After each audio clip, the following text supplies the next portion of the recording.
দেখি আমার রান্নি কি রান্না করছে আজ। কি রান্না করছো?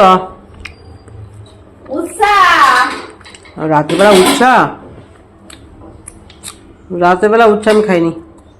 তিতা খাওনি? না। আরে আজকে উচ্ছাটা রান্না করবো, দেখো না উচ্ছাটাকে আমি কত করে মেহনত করে রেখেছি, তিতা লাগবে না একটু।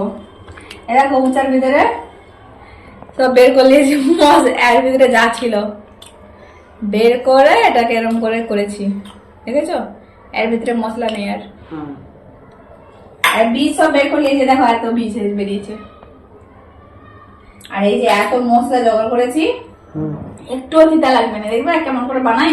উচ্ছা তিতা লাগবে না, ওই জন্য বেশি করে পেঁয়াজ দিয়েছি, ধনে, এই হচ্ছে যে রসুন, আদা, আর এই যে আলমন্ড ছিল তাকে একটু মশলাটা গ্রেভি হবে, কাঁচা লঙ্কা, টমেটো, সব বাড়বো ছিল।